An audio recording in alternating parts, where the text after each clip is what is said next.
I get on the first call with Michael FitzGerald on the call, and behind Michael is a whiteboard, and he has a training split that he had written out. And I sit down, I turn my camera on, and I look at it, I go, oh, that must be my first training cycle. And like Michael knows nothing about my fitness ability. And I just was like, oh, he already knows what I need to do. This is great. We're going to talk about it. I just had so much confidence and trust. And I was like, oh, cool. I already know what we're getting into. And then lo and behold, that wasn't obviously my training split. But yeah, fast forward. I mean, that was 11 years ago now. But that was great. So much fun. The ignorance. That's wild. Yeah. So that always makes me like wonder like what things in like 5 years am I doing now that I'll look back at and be like, oh man, that was a mistake. Yeah. Well, hopefully there are certain things that bubble up.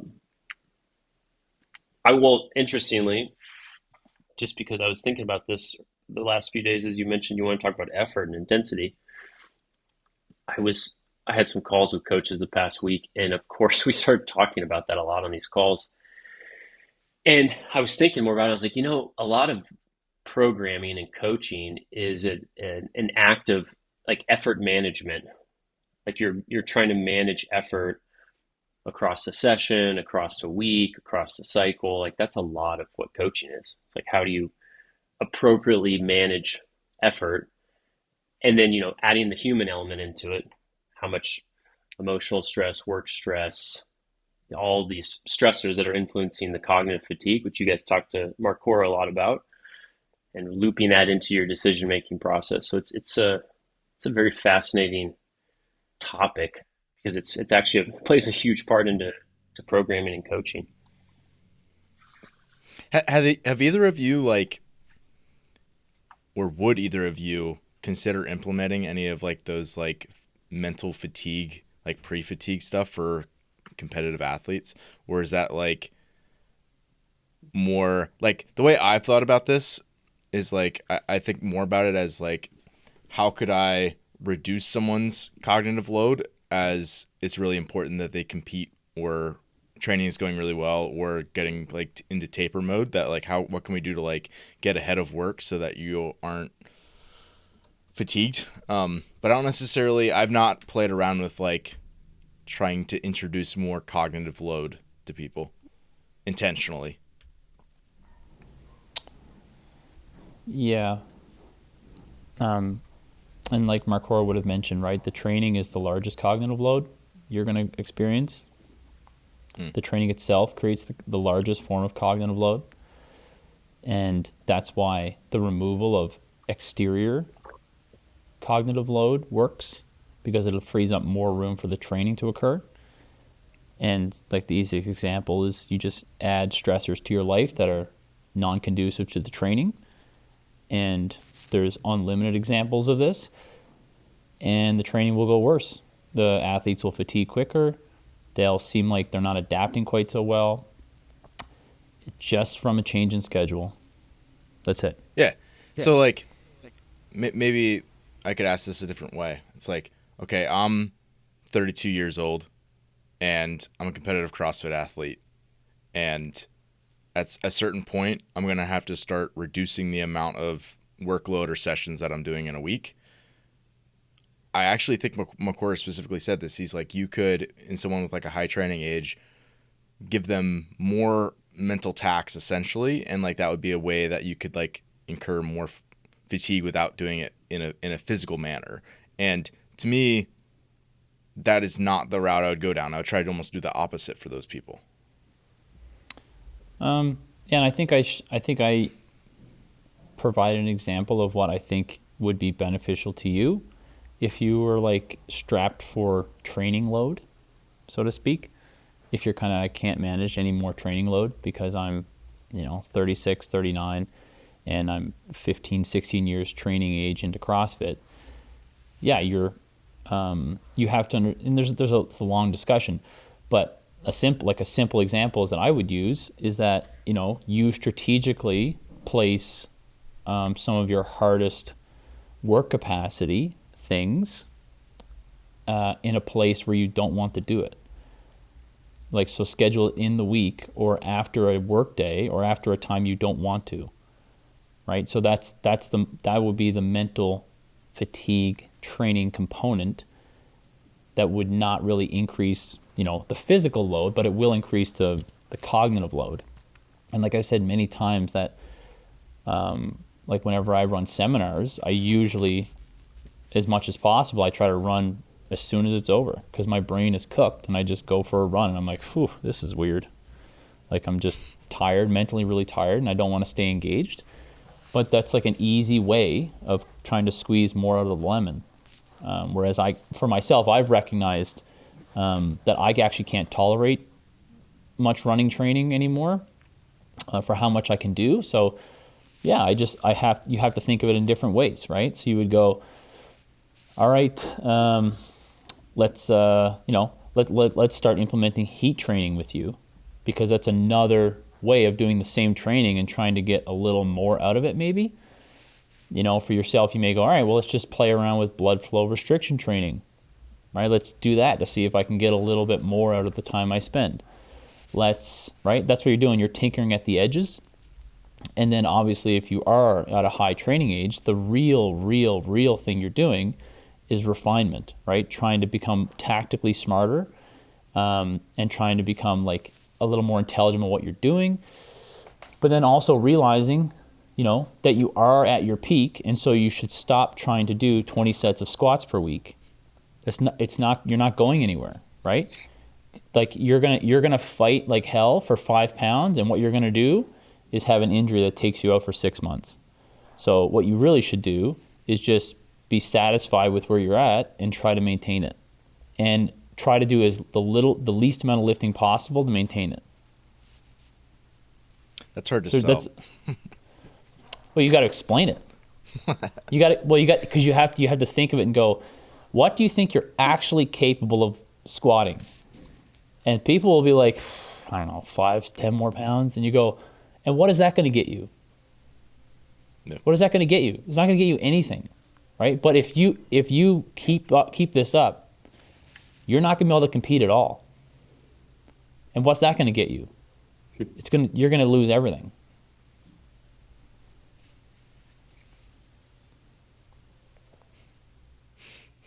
Want to chime in at all, Sam? Well, on the first point Michael mentioned around leveraging mental fatigue to squeeze more out of the lemon for training, I think the key note, especially for people listening to this, is that's in the context of maybe somebody who is more trained or is, like they've been in it for a while. Because to your point, Ben, 9 out of 10 people, you'd go the opposite route, which is like, okay, well, how do I set up training so that you can maximize your sessions with the least amount of cognitive load so you can get the most out of it. So right. I think that's because like Michael said, training's going to demand the most of you. And so how do we optimally set things up so we can get great training in, great improvements while managing all the other things you have to deal with?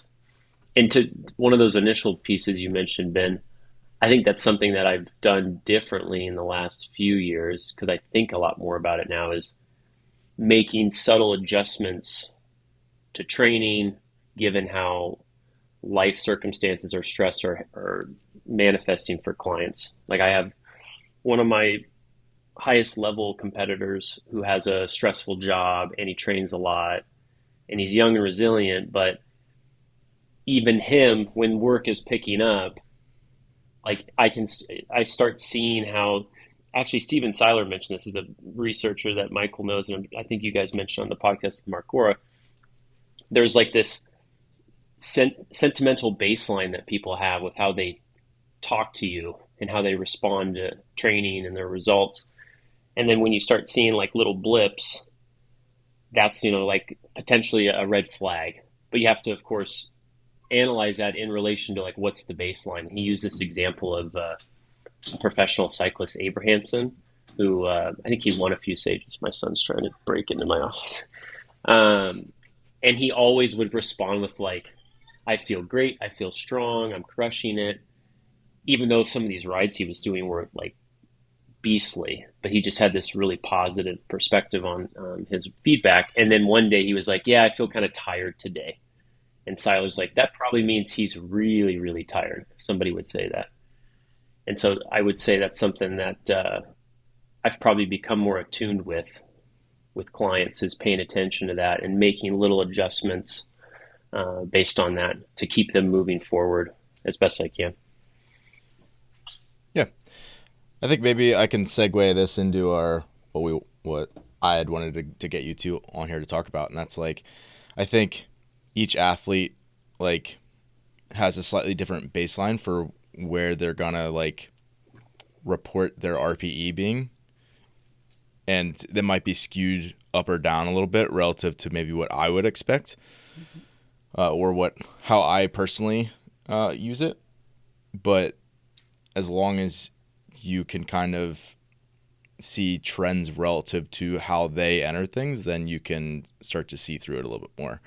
And for myself, I see one of the challenges of something like RPE is like, and we can scale this out to effort as a whole and how it applies to mixed modal and CrossFit training. But one of the challenges that I see is like for people who are more novice, they'll be like, oh man, that was an RPE 10 if they go like take a set of like AMRAP squats or something, right? AMRAP -1 would be like, that's almost, it's a little different than RPE, but like that's another similar type thing where it's like based on their perception of where they're at.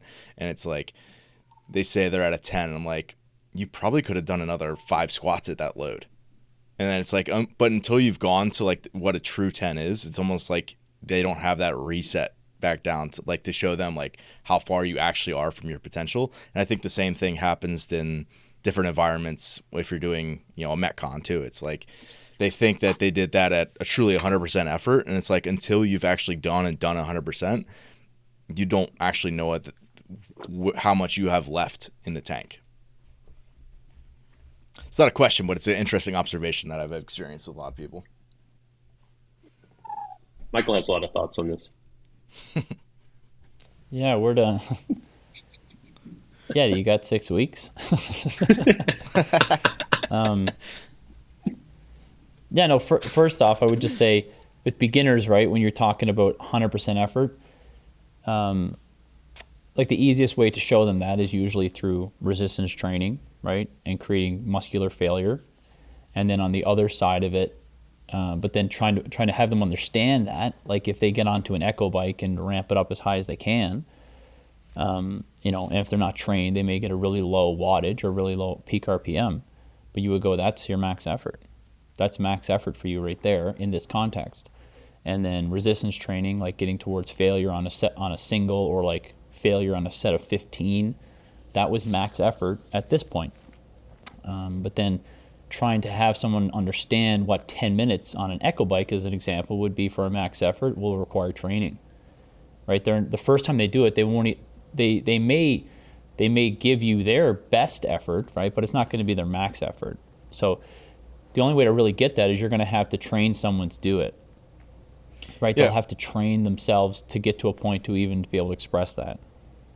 I don't know if this is pushing back on what you said, but maybe it's just I have a different experience. I love pushback. Let's go. Like seriously, I'm sure we've all seen somebody. I think we've all probably seen somebody like get on like an echo bike, and I'll be like, all right, like I want you to give me a 15-second sprint. And it's like, it shouldn't even require that much, like, sustained effort to be able to do something like that. Like, you should be able to do it. And you can tell that they just, like, they don't know how to, like, call on their nervous system to be able to, like, even do it. And that's maybe say, like, it is max effort, but it's also, like, there's more there, and there could be more there today. And sometimes, like, I even, like, I've done, like, a mental drill for, like, people in class, because I'll watch them, and I was like, okay, we're doing, like, 8-second, like, primer sprints to like start off like a class, all right? And it's like, I can tell you're not even close. It's like, okay, your kid is trapped over there, and the only way to break them out is if you destroy this bike, or like give some like analogy like that like gives them something to like kind of like emotionally connect to, and then like they like pick it up like a whole nother gear the next time they do it. Mm-hmm. Yeah, there's just a lot of constructs there that people are not aware of. So the only way to give maximal effort, right, is to create an environment where the intensity of motivation will go to a maximum, right? So you have to create those environments. And so, like when you say 5 seconds, 8 seconds, 15 seconds, the longer you say that, the less likely they're going to give you a max effort, right?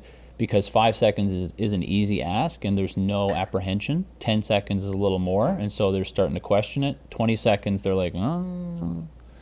1 minute, they won't do it, right? You're going to have to create the scenario where like the 1 minute max effort is instrumental. That meaning that it's So necessary. basically, I'm just So, creating meaning for what they're doing, and that yeah, changes what they're willing to give. Yeah. yes.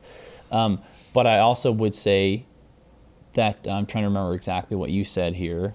You said it's like they need to learn, right? And I've had this argument before with people, like they would say things like, well, like they can't, like a 10-second air bike sprint, they can't express alactic power. And you would go, okay, well then what are they doing when they're doing 10-second sprint then? Like, what is it? It's like, well, I mean, like how long do you think they can hold that pace for? Like, I don't know, 20 seconds? You're like, okay, so they're going to fatigue in 20 seconds. So that is a very, very intense pace. If they can hold it for 20 seconds, that's extremely intense. It's just that they're not able to incur such a large amount of fatigue as you are, right? Like they're not able to wind up the respiratory gear like you are. And that's entirely how it's judged. It's like, oh, because your breathing rate is higher, that means that it was alactic power. And you're like, okay, but what you're trying to say as a coach, you want them to be able to express greater power. I want them to go faster, but that requires training, right? Just like if you had someone do a max shoulder press and you're like, I feel like you could press more. You go, yeah, I'm sure they could press more in 6 weeks, but right now that's their absolute best and it's terrible and you should tell them. I had this one guy, he's a beauty. He's like 55 years old. He just started resistance training and he comes in for personal training because he got referred to me, and I never usually take clients like that, but I was like, all right, I'll take a client like this because I'm always interested in going back to the basics in the beginning. This guy's never worked out before. He's like 5'6", 300 pounds. Yeah, and at this point he's been coming for a few months. He's doing great. And I was like, congratulations, you just graduated kindergarten in your resistance training. And he like, it's because him and I have a good rapport, so he laughs.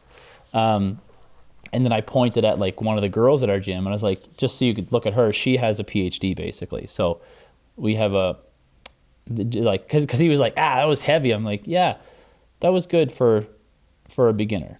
Okay, so let's keep going. And because we have that level of rapport, he's like, he's just telling me the truth. He's like, I'm really, really basic here.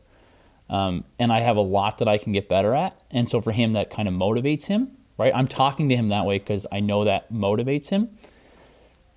Versus like, someone else, you wouldn't talk like that. But yeah, like he would be in the scenario where he would first come in and he'd be like, oh, that's heavy. And I'm like, yeah, it's pretty good, but it's not. But it's going to require training for us to make it better. Something that I've been thinking a lot about is, and because you both coach, you've been coached a long time, so you'll understand this, how certain clients continue to get better. They're always moving the needle. They go in above and beyond. They barely run into roadblocks. And then you have clients who have a lot of roadblocks. The progress is a little bit slower. And at times you're like, man, I just feel like we're not moving the needle much. And you look at training, the design is good. You're not, being an asshole about how you're laying things out. And like the elephant in the room, at least what I've been noticing more in time comes back to this cognitive fatigue and the life and everything that's playing into the training, and how motivation, which is influenced by that fatigue, is influencing what level of effort and intensity they can bring to training, what they can actually do. And so looking or reviewing training, you're like, I have to assume that what I'm seeing is the best that they could do for all of those pieces, given everything that's going to influence them on that day at that time. And some people, because they set their life up a certain way, they care way more about it. They can always give more relative to the mom with kids and a job and you know sleep deprivation. Like it's just the 8 seconds is going to be not as aggressive or as intense as this 28-year-old who isn't married, doesn't have any kids, has a decent job, but she can recover well and she cares about, I need to make the semifinals, I need to go to the games. And it was just a nice realization of like that always has to color the decision making and the interpretation of the results as a coach, because what happens is then you go, why aren't you improving more, or why aren't you pushing harder? It's like, well, they're pushing as hard as they can in the given circumstance, and so I have to use that as a reference point for, okay, well then how am I going to move things forward versus, geez, this person just keeps getting better and I actually might need to push them more. I don't think I'm giving them enough. And so I think that's and to tie into Michael's example, 55, 300 pounds, hasn't trained, like that has to color, okay, well, what is RPE 10 for this guy compared to Michael's, his PhD female client. So I just think that's something that gets overlooked a lot that is really important thinking about effort and design coaching. Yeah, and you kind of alluded to it there, Sam. But Ben, if you've never seen, well, Sam, you'll know what I'm talking about as soon as I mention it. If you've never seen this graphic, or if you've never seen the concept of perceived and performance fatigability, like because a lot of times people talk about fatigue as if it's like, oh, we have leg fatigue and then we have mental fatigue.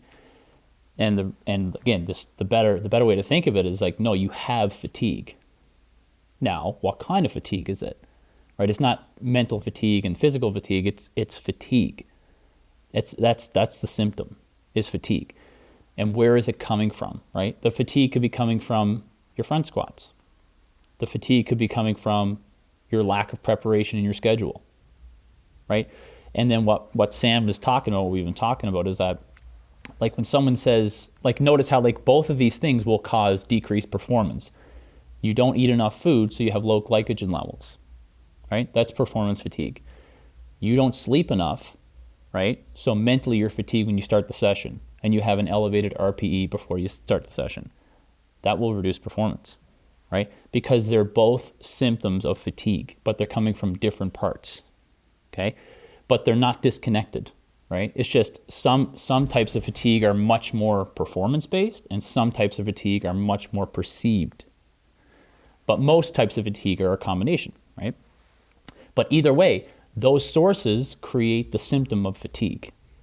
Because people often talk about it as if they're two disparate things, two separate things. Like, oh, well, my bicep's tired, but I'm running late. You're like, yeah, but those are both connected to your stated fatigue level.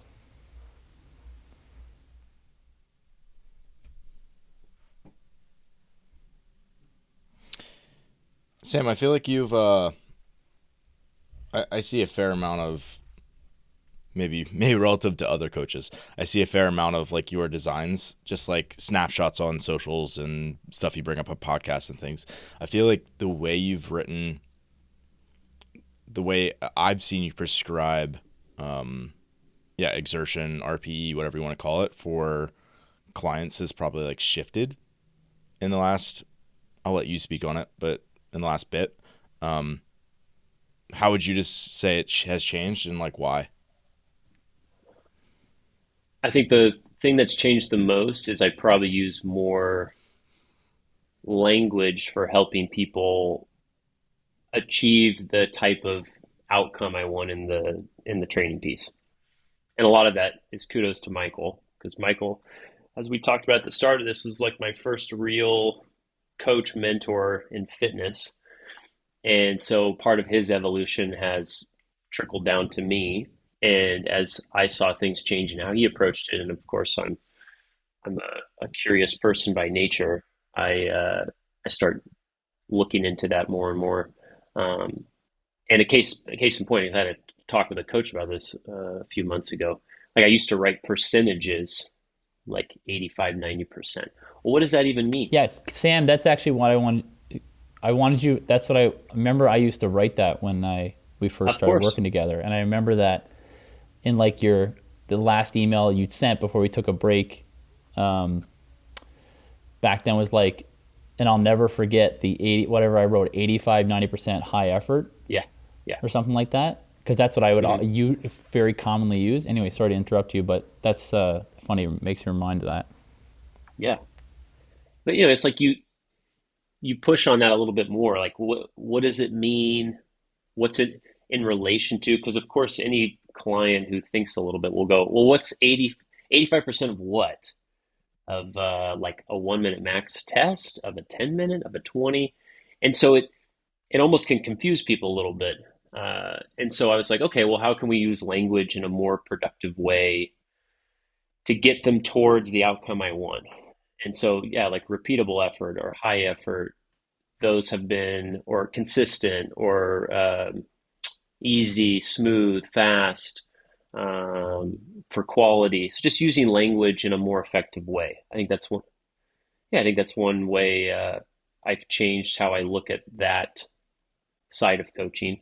And then to color, add a layer to that, understanding intensity domains, which you guys I think talked maybe a little bit about, but we will definitely not have enough time today to talk about. Uh, that has helped influence how I think about, okay, what is actually happening, and then what type of language do I need to use to get them towards that type of intensity. And then in circumstances where I can leverage machines that have a varied intensity as opposed to a fixed intensity, can I give them a pace or a range of paces that will place them in that correct intensity to start helping them connect? This is an easy pace. This is a little bit more challenging. This is very challenging. And this ties back to things we've been talking about or walking around is like software development, improving your cognition around training and your understanding of what is happening as you engage in different types of work. So I'd say those are, maybe that's a little summary of how things have changed over the past little bit. Yeah, I'll sorry, I'll go link ahead. to Michael's podcasts on duration power or power duration stuff. You guys had some really good podcasts on Spiral Out, so I'll link to that in our show notes. And yeah, so that's a great point, right? Because yeah, because like Sam was saying, when you write a percentage of effort, that's what I used to do that frequently, right? I'd write, most commonly would be like 85, 90% effort, high effort. So I want it to be hard, but I wanted to try to indicate that I don't want it to be a max effort. But I just wasn't using the correct wording, right? And like like, so you just start like, okay, how do you prescribe intensity? It's like, well, I think first off, before, as a coach, right, before you prescribe intensity, like if you're a really serious coach, right, you would like to, you'd like to understand what intensity actually is, like, and what that actually means, right, inside of something outside of weightlifting. Like, what is intensity when you talk about endurance? What is it? How do you measure it? How do you account for it? And then you could have a much better way of like explaining or prescribing intensity for someone's training. But to me, you have to start with that first part of, if you don't understand what intensity is, it makes it really hard to go through those little, like those little intricacies of like, hold on, what am I doing here? And why am I doing it this way? Right? Because you don't actually understand the first order problem. The first order problem is you don't know what intensity actually is. So what you're prescribing something based on a heuristic, like, oh, this is kind of helps, this kind of works. Like, that's good to do. But if you want to really refine it more, you got to really learn what it actually is.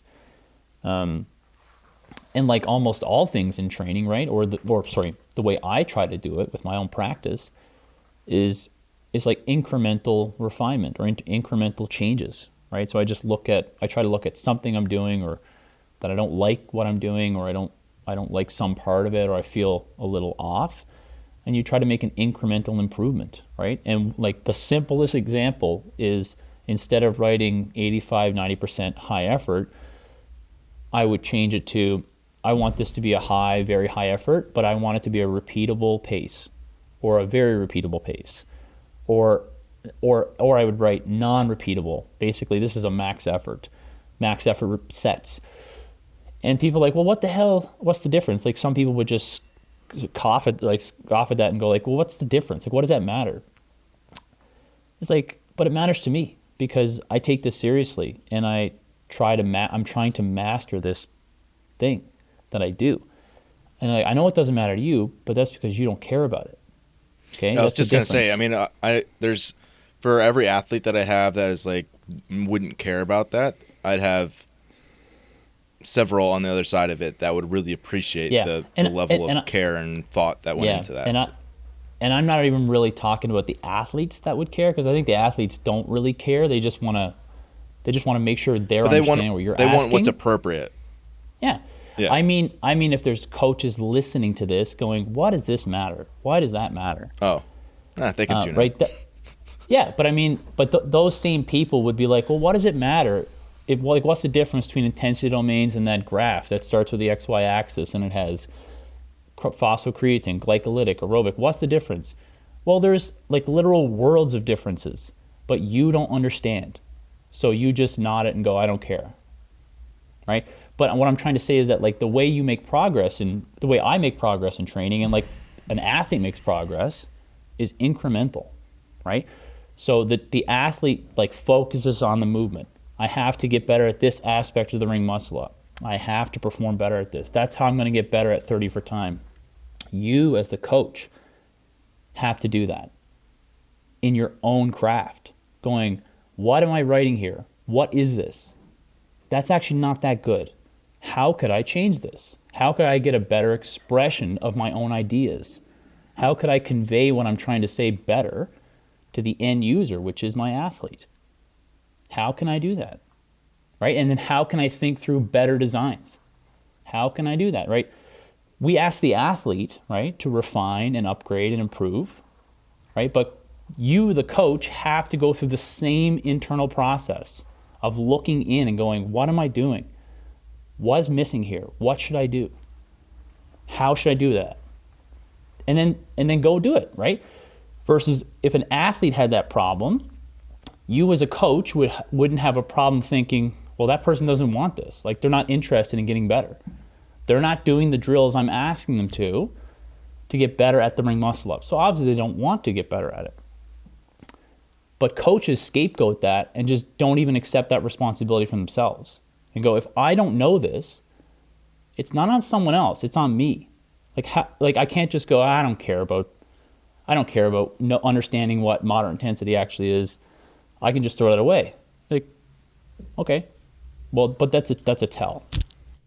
To add to Michael's perspective, I think what has to be at the heart of that is an intention towards mastery, like a desire to master the discipline as much as you can. You obviously won't get there, but the coach who is inquisitive and doesn't want to settle or get comfortable with the knowledge they have, because they have humility. They realize that there's so much more there, and they don't become blind to their limits. Then there's like this continual refinement, like, how do I make this better?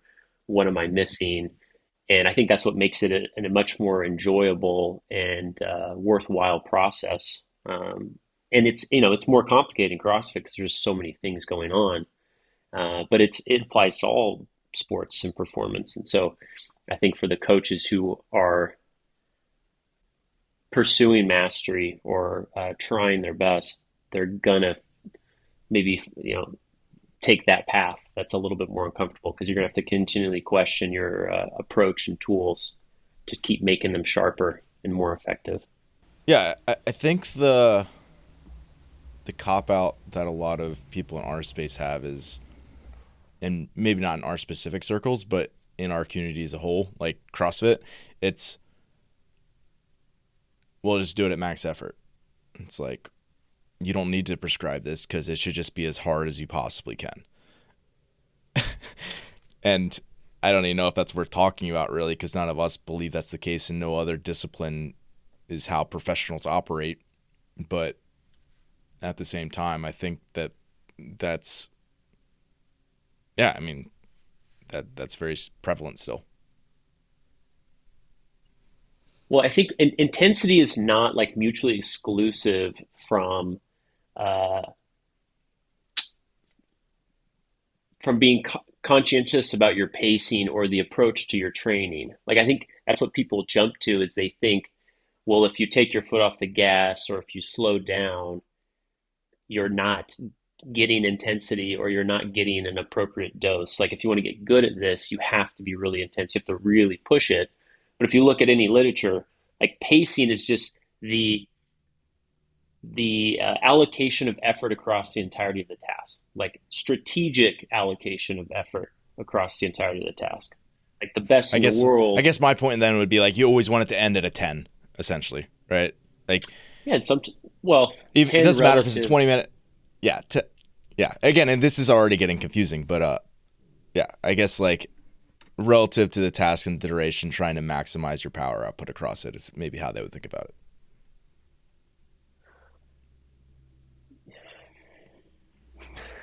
Yeah, I think you try to give a really easy example first, Sam.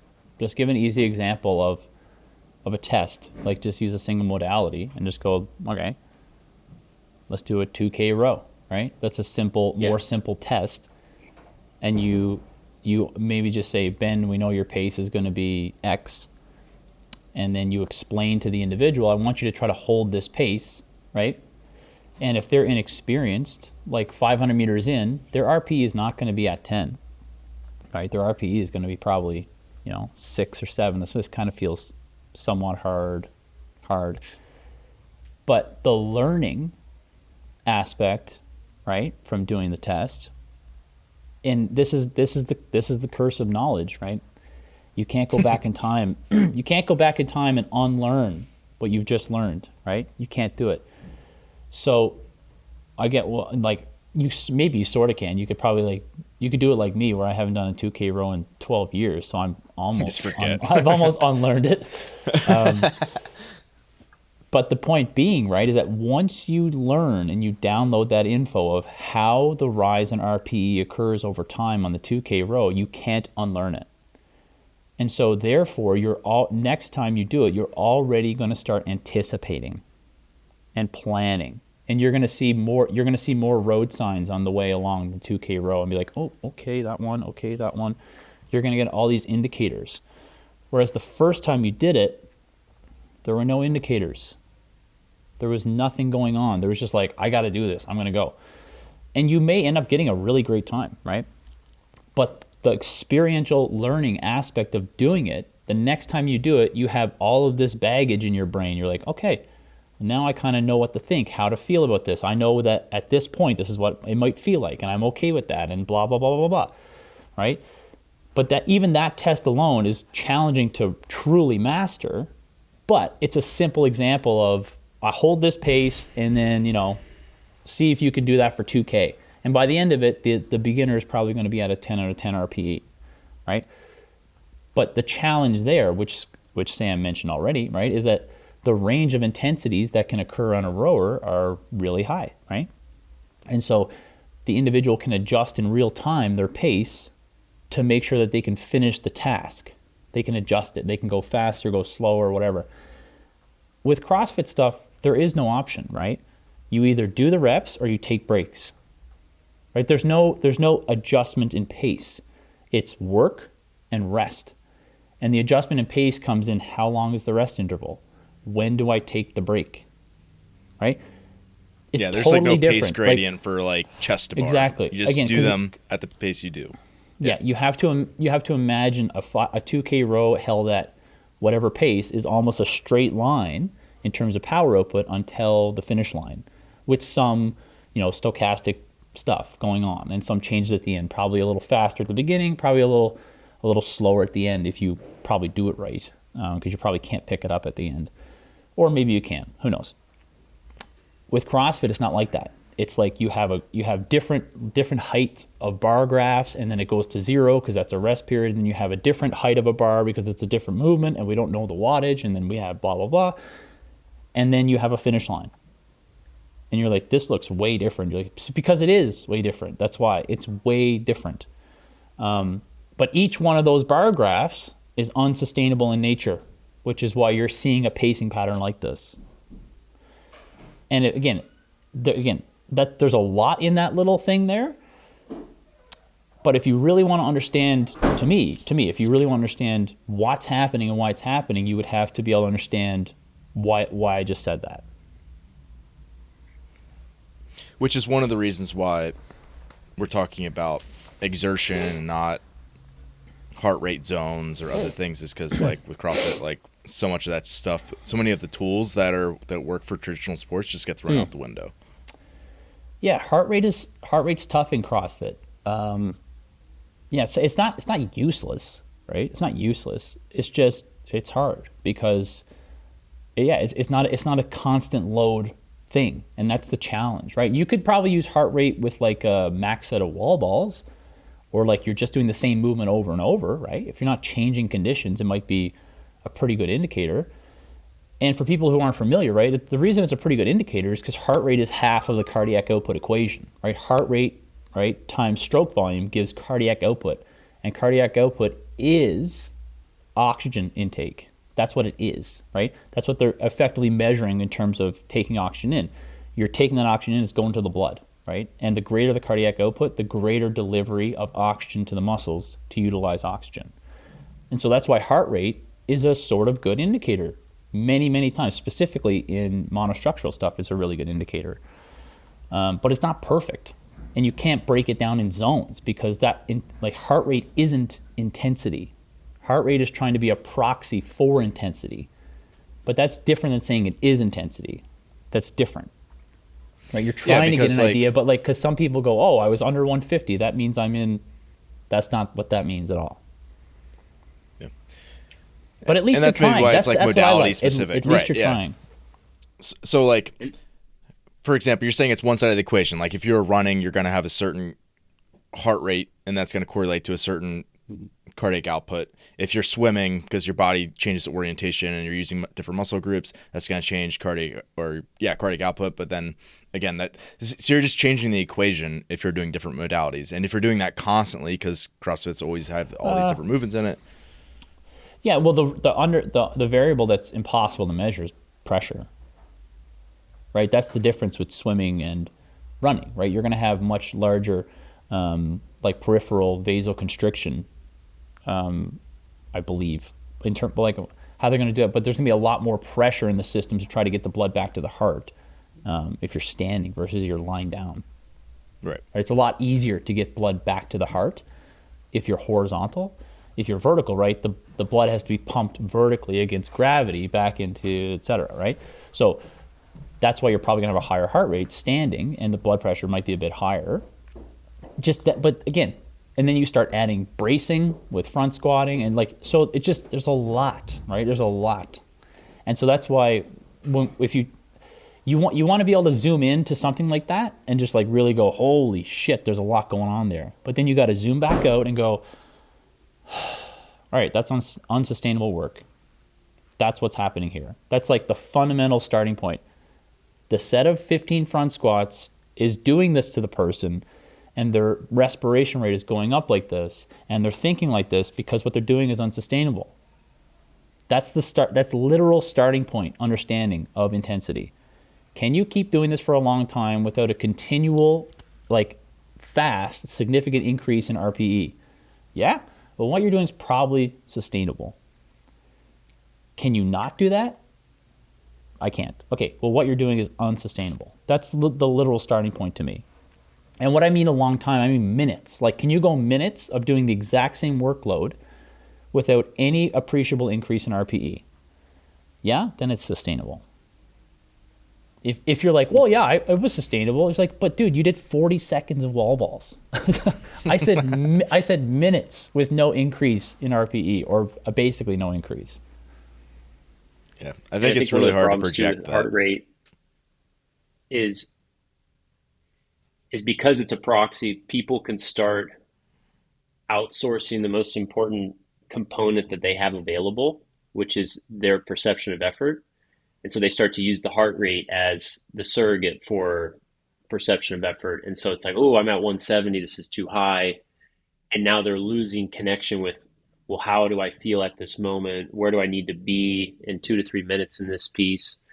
And so it's good for helping people learn how to triangulate intensity and effort, but especially in a, as Michael said, a stochastic environment where things are changing a lot, you you have to go inward and use your software, use your perception of effort to help guide, well, how am I going to make decisions in lifetime? And so it's a good tool, but it has to be used, very specifically, at least in my estimation.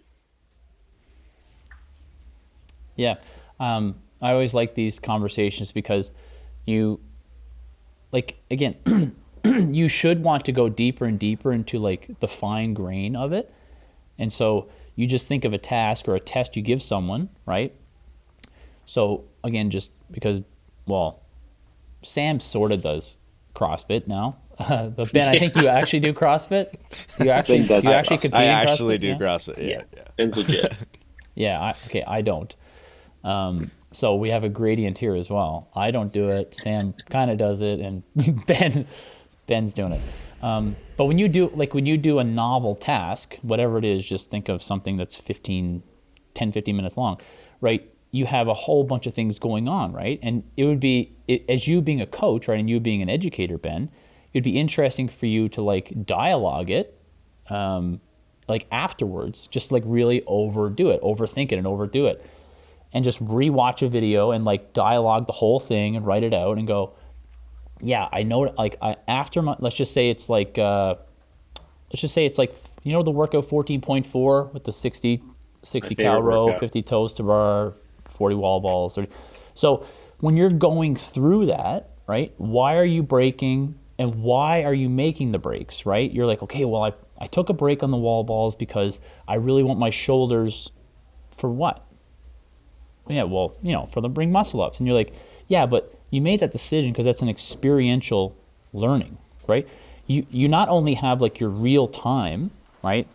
You not only have like your real time perception of effort and how you're feeling and how confident you are in what you're doing and etc. You also have the historical precedent of things you've done.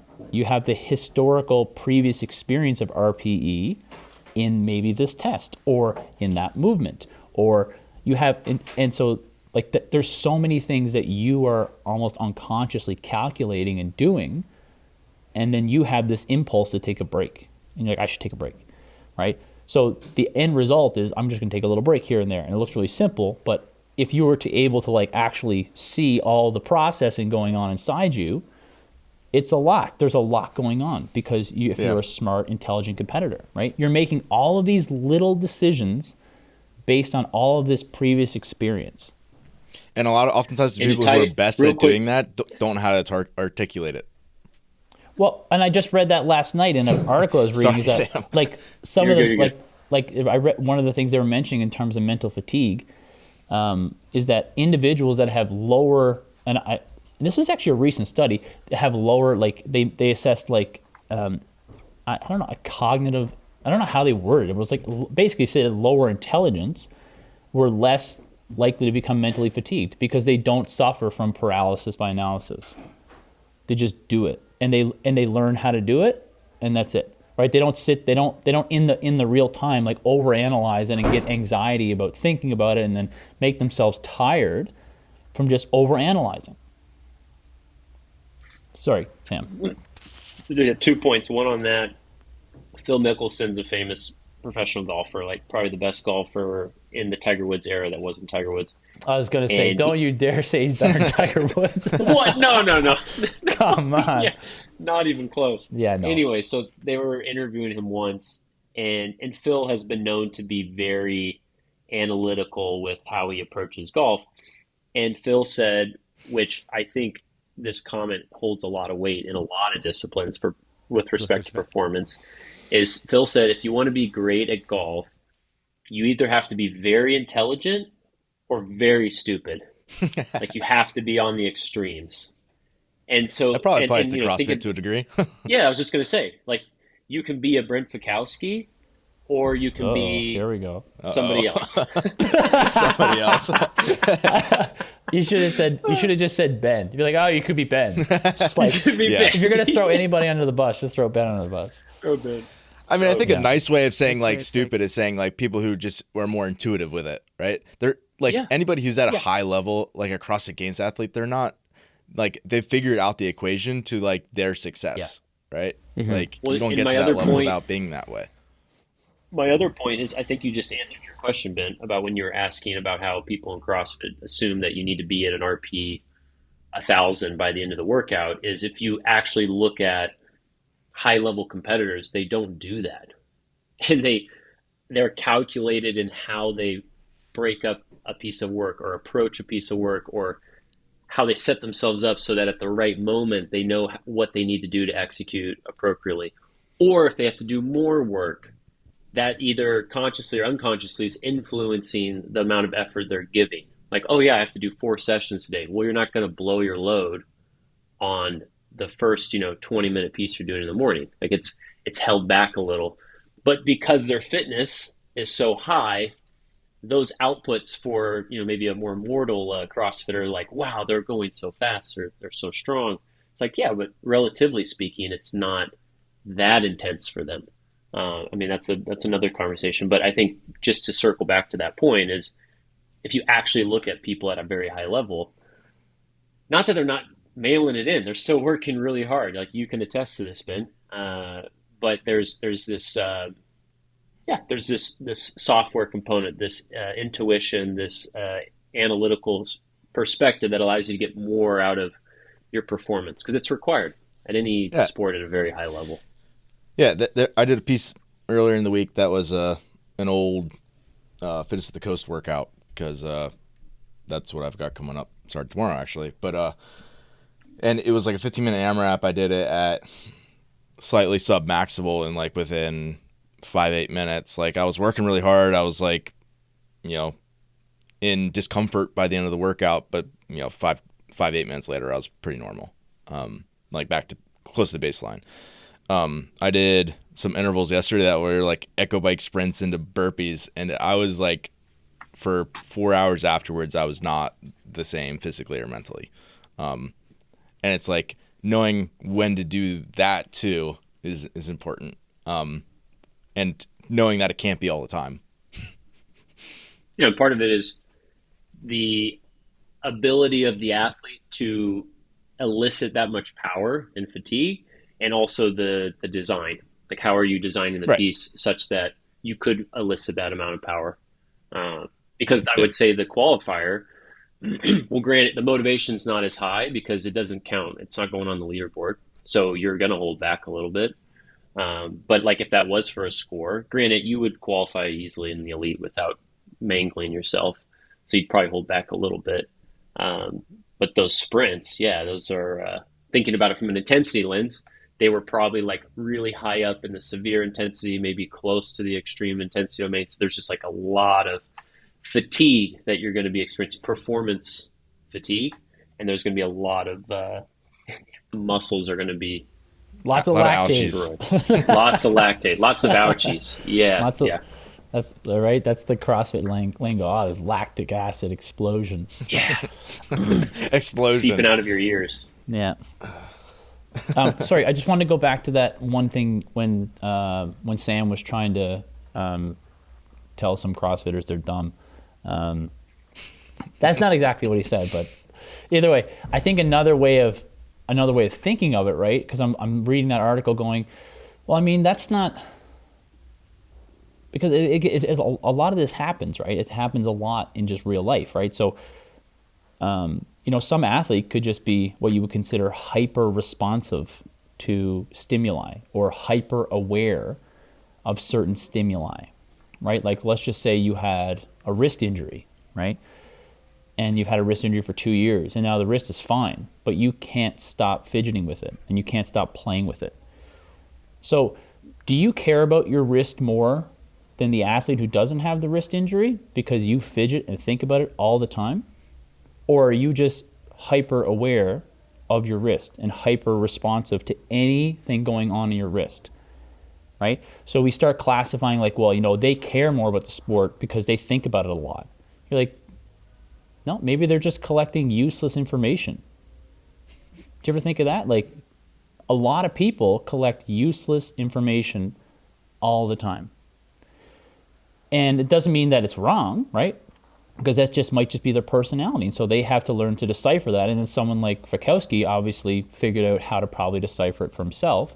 But even if you really talked to him for a long time, I'm sure he would probably admit that at points he was probably overthinking it, and then therefore underdoing it or not challenging himself enough. Or I'm sure there's discussions like that. And on the other side, right, you would go like, man, this athlete is just kind of, I don't know, they seem kind of dumb, or they don't really care. It's like, but maybe the stimuli that pops in your head, it just doesn't pop in their head, and they're like, this is all good. This is all good. And so like, and when you said like with the Phil Mickelson comment, the first person I thought of with like, you got to be really stupid was John Daly. Yeah. Right? Yeah. I just thought of that guy because he's like, hacking darts and breaking hearts, and then just going out and like playing with Tiger, and Tiger couldn't be any different than him, right? Tiger's like, got this full-on professional routine and takes it extremely seriously, and John Daly's just literally hacking darts on the driving range. It's like this is, but because, right, that can happen in a sport like that because it's mainly a software requirement sport, right? Yep. You have technical, it's almost entirely based on technical prowess. Or you go farther down the line, it'd be like it's darts.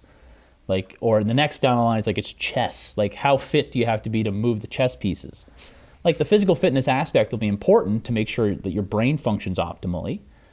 But how important is leg press to getting better at chess? Like, I don't think there's any difference, right? Yeah. But then you go farther on the one side, it's like, I mean, if someone can't barely leg press 10 pounds versus someone who can, like Ronnie Coleman, who could leg press like 2,000, who's probably better to push like a sled down a track for bobsleigh? You're like, probably the really strong guy, right? Because there's a different spectrum on what's required in these sports. And yeah, it's just, interesting conversation, right? Interesting to think about and go, is because usually like you have a blanket judgment right away. You blanket and go, well, they don't care because they don't think about it. Like, well, maybe that's just the right setting for them. Maybe that's the way that they just get by. Well, and to that point, if you are thinking less, then you could say that the cognitive load could be less on that athlete. Yeah. The one that's thinking about everything, that added noise, if they don't have a good filtering system, it's just more, because you think about anxiety disorders on a very low scale. It's like there's an excessive amount of thinking about future outcomes or situations, and it's just adding fatigue and stress. And so if you have a gift of not thinking about those things, that can be a weapon, because now you're not plaguing yourself with those thoughts. So somebody who maybe is more analytical, they need a good filtering system, which was actually, I was going to ask you, Michael, because you were saying how people fill their heads with a lot of noise, and maybe if we condense it to the coaching role, what type of filtering system do you use? Because I think as a coach, you can pull in a lot of information, but then you have to be able to filter, like, for learning and applying to the craft. Yeah, so, like, let's play devil's advocate and say a coach goes, well, I don't really need to learn about intensity domains because it doesn't really apply. My athletes are getting better. They're very competent, and I'm comfortable with my knowledge. I'm doing a great job, even though I use lactic acid when I talk about physiology. So what's the filtering to ensure that we're not just, accumulating noise and making sure we're getting signal? Yeah. And like I would mention in pretty much all my seminars, right, you'll find a lot of coaches that practically they know how to coach, and they know how to do it, and they know their job. And that's what matters, right? That's ultimately what matters. And my argument is that I think that if you understood the physiology aspect or the anatomy aspect or the biomechanics aspect a little better, it would improve your delivery a little bit more, because you would then, there are guaranteed to be blind spots you have, and then going through education, right, you will then learn things, and it'll be like, oh, that is a blind spot. I always had this little, it was like a little bit noticing of like, what is that? I don't know. Anyway, but I'll just go back to writing it the way I do. And then you'll hear someone say something, or you'll learn some piece of information, and it'll either put the blocks together for you and go, oh yeah, that's how I should do it. Because you may have these ideas in your head, but you don't know how to connect them. Or it may make you rethink something and go, yeah, I wasn't really sure why I did that, but now I'm not going to do that anymore.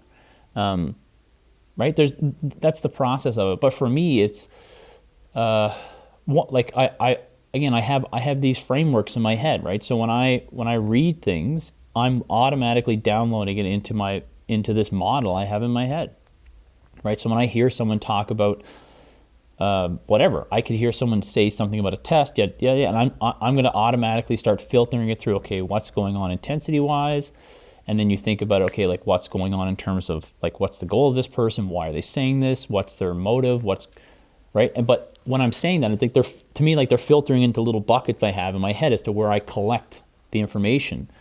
And I feel like that's how I can best make use of it, right? I can best make use of the learning. So when I read something, I'm always filtering it into this foundational explaining of what I consider the foundational explaining.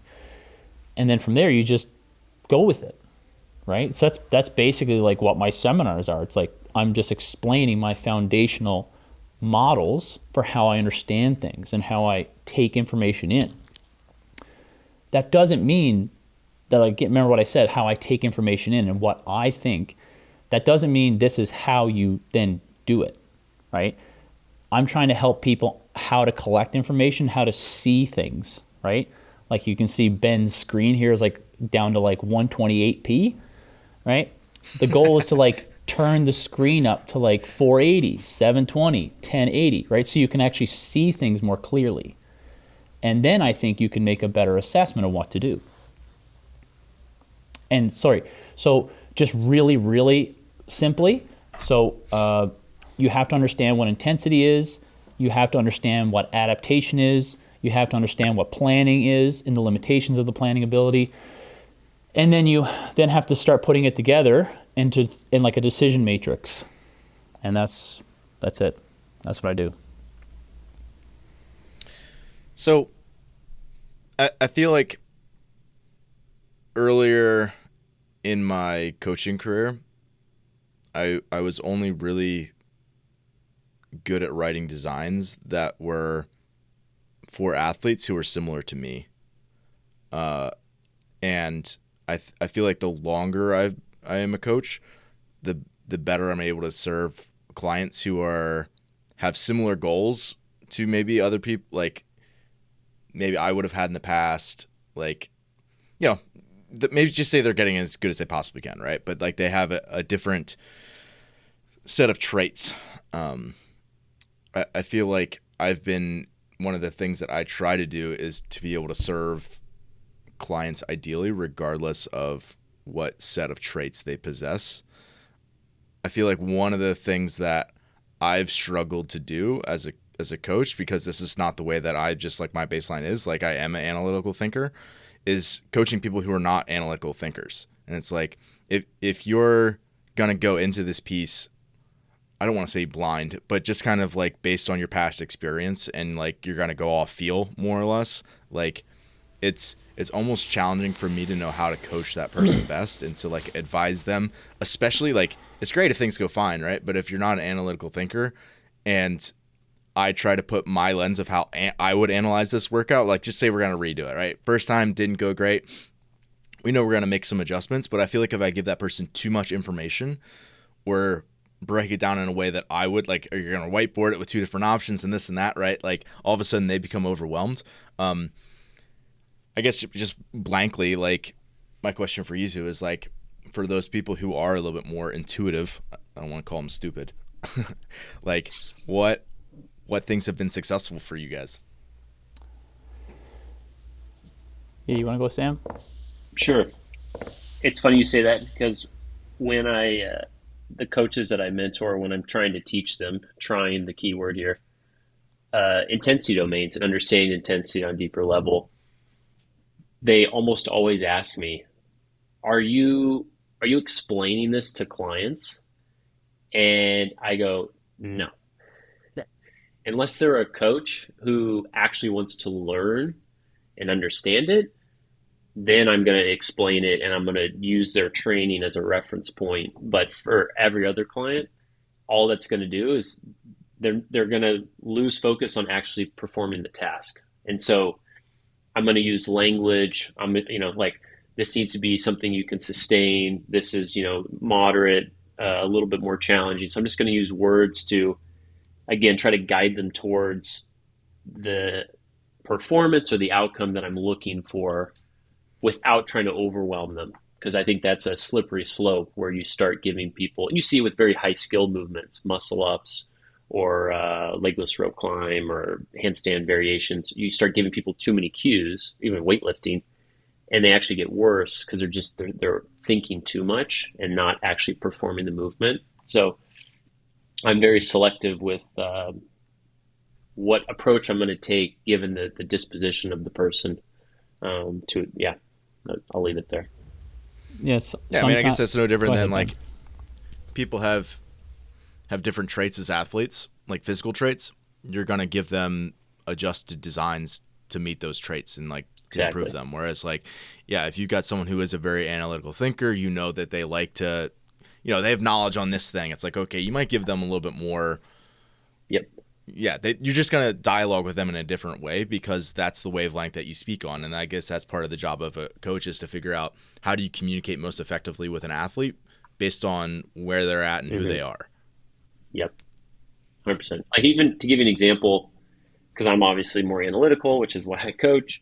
But when I started learning more about intensity domains and then applying it to running, because I was big into running, it actually helped me because I could start to place my effort and speed within a context that made sense. So if I was running below my critical speed, which we would classify as a sustainable metabolic pace, then it's like, yeah, this feels kind of hard, but I know I can hold this, assuming motivation's elevated, I could hold this for almost close to multiple hours. So it's like, I'll be okay here. Like I can keep going, even though it's a little uncomfortable. Whereas when I would get above critical speed for running, and I'm like, okay, I could technically hold this pace for 20, 30 minutes. So I know the interval is only 4.5, 5 minutes, and it's not going to feel great, but I know I could do this for a lot longer. So I'm okay. I'm good here. So it gave me a reference point for what I could possibly do within that intensity. Now, granted, as we've talked about, it's very applicable to varied intensity activities, which would be like cyclical modalities. So with mixed work, it's obviously a little bit harder. This is where your software comes into it to figure out and triangulate, like, okay, what's the right approach here? And is this too fast? Is this too slow? This actually happened to me yesterday. I had 5 8-minute AMRAPs that were all mixed. And the first two, I went a little too hot, and some of the movements inside of them were more demanding for me. And I could feel the fatigue was a little too high. And then the third one, I could tell I brought it down like unconsciously because I was just a little too tired. And then I went into the fourth one and I brought it down even more because I was like, oh my gosh, I'm really feeling it. And then the last one, I mailed it in a little bit. So I could just see how my body was like adjusting the approach because of I was getting a little off pace. And that's, of course, with mixed work, you have to leverage more of that software, more of your internal compass to figure out like what is the right approach. And so that's to tie it back in, even with clients who are more intuitive, I'm trying to help them develop that side of their fitness, which is like, how can they make good intuitive decisions in real time with an elevated heart rate, high respiration rate, they're uncomfortable. Like, how can we get better at that? Because that's going to be very helpful in moving the fitness forward for them. Yeah, I feel like that goes back to like almost the landmarks that Michael was talking about earlier during like the 2K row. It's just that like you're applying it to what you imagine is the landscape during whatever novel task is going on. It's like your brain is almost like generating your path for you as you go. It's like, you know how you're driving and like your GPS is like in fuzzy mode, like whatever you said, 100 pixels that I had earlier. It's like you're slowly updating it and refreshing it, and it's getting more and more clear as to like what pace you actually need to hold. So like if you're going out and you don't have an opportunity to actually practice whatever piece you're doing, it's like you're going out at the pace that you think is appropriate, maybe just slightly underneath that. Hopefully I can increase it. Like, so there is sort of like that formula of like you're trying to project your RPE and like be on target. Like I know in a 20-minute AMRAP at the 5-minute mark, I should be feeling this way. If I don't feel this way, almost regardless of the format, like if I am not feeling the way I know I should be feeling, then I need to adjust course a little bit. Yeah, you made what you're talking about a really great concept there, and it's called the map is not the territory. Right. So if you have no experience with the 2K row, right, all you have is a map on how to do it, right? And you're like, oh, this is how it's going to be. This is how I got to do it. But as you do it, you realize the map is not the territory. You're like, oh, okay, this is actually different. No different than your GPS, right? You see the line on the map, but then as you do that route over and over and over, right, it's not the same anymore, right? It doesn't, you have a full experiential knowledge of the territory, right? And the map cannot do it justice. And so like the reason that is really good as an athlete, right, is because you can close the gap between the two to an almost maximal degree, because you get to experience the actual thing in real time, right? You get to experience the territory, right? And then you have these novel scenarios, and then you got to go back to the map again and go, okay, well, all right, this is how this is how I got to do this, because I have all these models in my head. But it's always extremely important to remember the map is not the territory, right? But with coaches, that's a whole other discussion, right? Because all you have is a map for them, right? You have like, this is how we're going to do this. This is how I want you to do this. This is how, but you never get the experiential knowledge like they do. You only get it vicariously. You don't get it. You get it by osmosis. You don't get firsthand knowledge. Even the reporting afterwards is just the best language they have to describe what they're feeling internally. Like you don't actually get to know what the internal environment is, with all of the different systems in play. That is the best feedback, though. That's the thing that people negate, right? And again, it's like I'm just a sloganeer today, but that's another part of it where it's like, oh, what gets measured is what gets managed, right? And they believe that what you can measure is what's most important. But the most important things in performance can almost not be measured. You can't accurately measure them. You can't get a good handle on them. You hand out questionnaires and you hand out sheets to fill out, like, how is this stress going? How is that? They're trying to assess this thing in this person, but it's hard to grasp, right? They can't, it's not a blood test, right? It's not a hardware thing. You can't touch it. So that's why it usually gets like negated, because you can't touch it and feel it. You can't measure it. You can't put it under a microscope. You have to think about it and you have to feel it. And that's just literally a never-ending constant loop in performance. And that's why it's so intriguing, because it's constantly trying to refine that loop cycle, going like, okay, how do you get more information out of them? How do you get better information out of them? How do you actually understand what they're saying to you? How do you filter what they're saying to you into the right buckets? And like, oh, okay, this is right, because you're trying to make your map better and better and better and better and better and better, right? You can imagine what the first map of America looked like when people came over, right? They came over in the ships, like, what does it look like? It's a big square, like, right? And they come back over and over and over and over again, and then now you look at the detail, like even back hundreds of years ago, they had this intricate detail, right? Right, because they keep refining the map. So the map gets better and better at representing what the territory is. But it never is the territory. Good.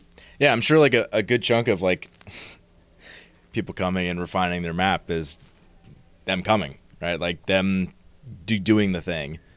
So like I feel like so much for athletes, Yes, of them learning how to pace and how to, even understand like, yeah, making sure like whatever language or numbers you're signing to whatever that you want them to do, it's like part of the, like them getting really good at that is them doing it. and just to stay on that point, so people, if they're following, they can understand what you want from the athlete, right? Is to just imagine a new route in your head that you're driving, right? Or maybe you're hiking, right? You gotta have to learn a new route. But as you learn the new route, you want to not forget it. Like you don't want to have to look at the map again. You should just know it, right? You should just know it. And then the more time you spend in that area of whatever you're hiking or wherever you're driving, you maybe can then start making decisions as to where to go without referencing something else, right? And you want the athlete to learn like that. You want them to learn like that. But if you can see that every time you leave your house in the car, they have to look at the map as to where they're going, you're like, you're not learning. They're not learning. They're not gaining awareness or situational awareness and responsiveness. They're not making the right decisions. And so then you would go, how do we help that? And there may be an educational discussion for that potentially that could help. But in like lots of things in life, they may never get there, right? They may just go, that is them. They're not going to learn this thing. That is absolutely essential to maximal performance in a sport like this. They're never going to learn how to get from A to B on this. If we just tell them, they're going to always have to reference a map, and it usually comes back to having the coach tell them what to do. Right, and that's just like that may be the system, but that's not the best option. It has to get to a point where the person can actually find their way. And that's where like the coach is not really, the coach is like a consultant in the initial stages, but the athlete is just doing. Like the coach should not really be that involved in that performance. Should be like, let's talk about it, let's think about it, but then let me do it. That's how it's got to be. Yeah, that's always one of my struggles when athletes are like, they're like, I would love to have, like, and sometimes this is feasible, right? I would love to have a target score time or something. Yeah. Right? If I have data on something, yeah, oh great, I'll give it to you. But like something like, man, like I don't know if you're gonna do your handstand push-ups in singles in last round or in 2 sets, and that could change it by 3 minutes. Like I don't want to give you a target that's unrealistic, one way or the other. So. Yeah, well, I've always had that question, and so I remember I made a post about it a few years ago, but in the post was like, am I trying hard enough? And because it was always the question. And this is like, again, another part of like, how do I know I'm progressing? How do I know I'm doing everything I can? And then you just think, okay, well, like how hard was that test for you? That was really hard. Could you have done better? No? Okay. Then what else are you supposed to do? Magically get stronger in the middle of it and go faster? You should approach it and go, am I doing the best I can given the circumstances? An honest appraisal. Am I doing the best I can on this session? Am I paying attention to this aspect? Did I come prepared? And if the answer is yes, then the next thing is there's nothing else you can do. There's literally nothing else you can do. So that should make you content and calm to go, I can't be anxious about me not doing enough or me not holding up my end of the bargain because I think I'm doing everything I can. And so after that, it's just, I don't know what to tell you. You have to just be okay with it. Right? Because that's the ultimate answer to me. Because there is no yes, no answer. It's like, are you working, are you actually giving your best? And your best means, can you do this month after month, year after year?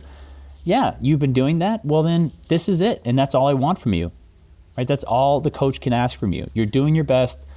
The adaptation part is not up to us. Like we don't program adaptation, we program training. I think that gets at a deeper human thing, which is, most of life is very uncertain. And so we try to find proxies to create certainty in a false sense. And so why do we hire coaches? Because we're trying to be certain of progress or improvement. Why do people follow religions without going down that rabbit hole? Because I know how both of you steer. But these are all proxies for feeling a sense of certainty in the face of uncertainty.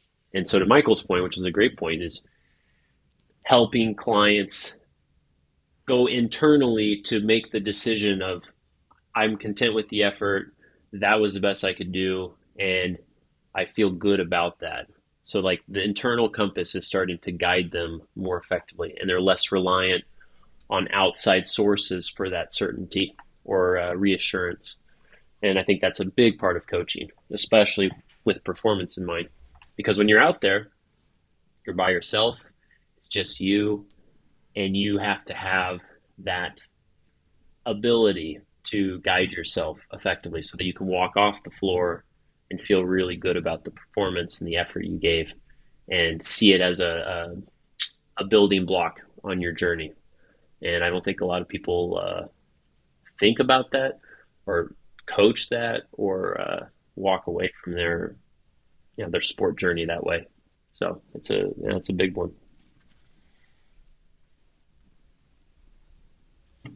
Is there anything you two want to talk about that we haven't yet?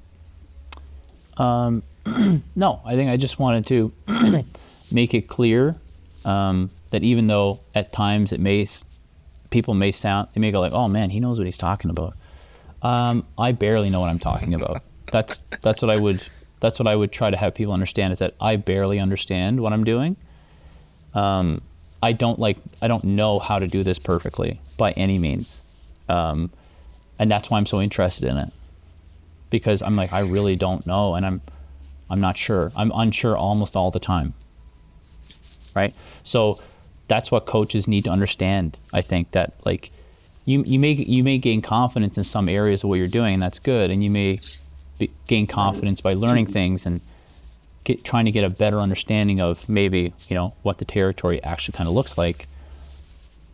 But you have to resign yourself to the fact that you're never going to know.